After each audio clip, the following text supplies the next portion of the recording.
एकीकडे पाश्चात्य संस्कृतीकडे वळलेल्या तरुणांना आपल्या परंपरागत संस्कृतीची जाणीव व्हावी, त्यामुळे व्हॅलेंटाईन डे या कुप्रथेचा बहिष्कार करत माता पिता पूजन दिवसाचा आविष्कार करावा या भावनेने प्रत्येक वर्षी कर्तव्य फाउंडेशन तसेच युवा एकता संघटना आपल्या संयुक्त विद्यमाने हा कार्यक्रम घेत असतात। निर्मल लॉन, मनकापूर, रिंग रोड, नागपूर या ठिकाणी 14 फेब्रुवारी रोजी हा कार्यक्रम आयोजित करण्यात आला होता। विशेष रूपात माजी सैनिक यावेळी निमंत्रित होते। त्यांच्या हस्ते दीप प्रज्वलनानंतर पुलवामा हल्ल्यातील शहीद जवानांना श्रद्धांजली अर्पण करण्यात आली। त्यासोबतच याच दिवशी स्वर्गवासी झालेले रामसुंदरजी पांडे यांना देखील श्रद्धांजली अर्पण करण्यात आली। त्यानंतर मंचावर उपस्थित मान्यवरांचे शाल, पुष्प तसेच सन्मानपत्र देऊन त्यांना गौरविण्यात आले।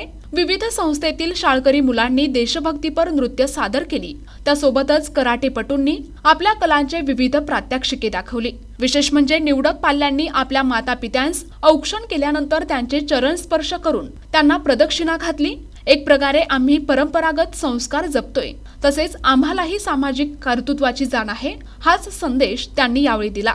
कर्तव्य फाउंडेशनचे अध्यक्ष शैलेश पांडे तसेच युवा एकता संघटनेचे अध्यक्ष मनीष तिवारी यांच्या अथक परिश्रमाने हा माता पिता दिन मोठ्या उत्साहात साजरा करण्यात आला।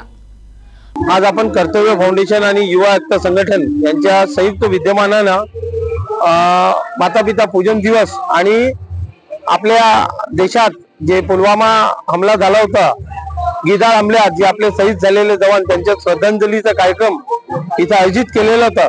त्याच्यात आपले सर्व लोक उपस्थित झाले, एक सर्व्हिसमॅन लोक उपस्थित झाले आणि एक चांगलं नियोजन आम्ही करू शकलो। त्याच्यासाठी सर्व एक सर्व्हिसमॅन आणि पदाधिकारी यांचं आम्ही अभिनंदन करतो। धन्यवाद। प्रतिनिधी अनिल बालपांडे, NTV न्यूज मराठी, नागपूर।